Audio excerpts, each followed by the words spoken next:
Halo teman-teman, kembali lagi dengan saya Anjas Adila HM, MPM 502222, Prodi PGSD, kelas 4E, Kampus Universitas PGRI Silampari. Di sini saya akan membahas tentang pembelajaran tematik integratif berbasis abad 21 dan pelajar Pancasila. Mata kuliah Telaah Kurikulum dengan dosen pengampu Tri Juli Hajani, Magister Pendidikan. Baiklah, langsung saja kita ke pembahasannya. Cikidot. Pembelajaran tematik. Pembelajaran tematik adalah pembelajaran terpadu yang menggunakan tema untuk mengaitkan beberapa mata pelajaran sehingga dapat memberikan pengalaman bermakna kepada murid atau siswa. Pembelajaran tematik mulai digunakan sejak diimplementasikannya kurikulum 2013 di Indonesia. Pembelajaran tematik terpadu merupakan salah satu model implementasi kurikulum yang dianjurkan pada tingkat satuan pendidikan sekolah dasar. Karakteristik pembelajaran tematik integratif. Sebagai suatu model pembelajaran di sekolah dasar, pembelajaran tematik memiliki karakteristik sebagai berikut. Yang pertama, berpusat pada siswa. Yang kedua, memberi pengalaman langsung. Yang ketiga, pemisahan mata pelajaran tidak begitu jelas. Yang keempat, menyajikan konsep dan berbagai mata pelajaran. Yang kelima, bersifat fleksibel. Yang keenam, menggunakan prinsip belajar sambil bermain dan menyenangkan. Tujuan pembelajaran tematik. 1. Mengurangi atau menghilangkan terjadinya tumpang tindih materi. Yang kedua, memudahkan peserta didik untuk melihat hubungan-hubungan yang bermakna. Dan yang terakhir, memudahkan peserta didik untuk memahami konsep atau materi secara utuh.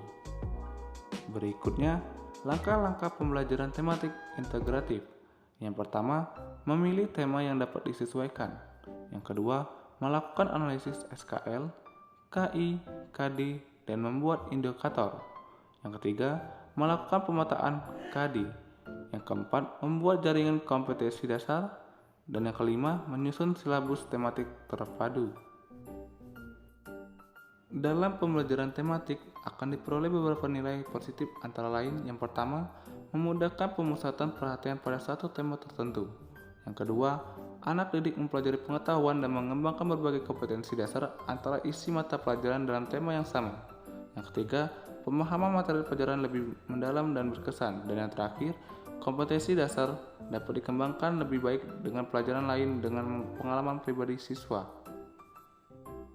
Proses belajar yang dibangun oleh guru untuk mengembangkan kreativitas berpikir yang dapat meningkatkan kemampuan siswa dalam mengkonstruksi pengetahuan baru sebagai upaya untuk meningkatkan penguasaan yang baik terhadap materi pelajaran. Pembelajaran abad 21 memiliki dua karakteristik utama, yaitu yang pertama, 1. Proses pembelajaran melibatkan proses mental siswa secara maksimal yang menghendaki aktivitas siswa untuk berpikir. Dan yang terakhir, pembelajaran diarahkan untuk memperbaiki dan meningkatkan kemampuan berpikir siswa yang pada gilirannya kegiatan berpikir itu dapat membantu siswa untuk memperoleh pengetahuan yang mereka konstruksi sendiri. Pelajar Pancasila. Pelajar Pancasila sendiri adalah perwujudan pelajar Indonesia yang memiliki semangat belajar sepanjang hayat, memiliki kompetensi global, dan berperilaku sesuai dengan nilai-nilai Pancasila. Sopan santun sangat diperlukan saat kita di kelas. Seperti gambar di samping, pelajar Pancasila memiliki 6 karakter. Yang pertama, beriman dan bertakwa kepada Tuhan Yang Maha Esa dan berakhlak mulia. Yang kedua, mandiri. Yang ketiga, bernalar kritis. Yang keempat, kebinekaan global. Yang kelima, bergotong royong. Dan yang keenam, kreatif. Pengembangan SDM unggul harus bersifat holistis dan tidak terfokus terhadap kemampuan kognitif saja. Mungkin itu saja yang dapat saya sampaikan. Kurang dan lebih saya mohon maaf. Kepada Allah saya mohon ampun. Semoga bermanfaat dan kita bertemu lagi di materi selanjutnya. Saya akhiri, wabillahi taufiq wal hidayah. Wassalamualaikum warahmatullahi wabarakatuh. See you kawan-kawan. Dadah.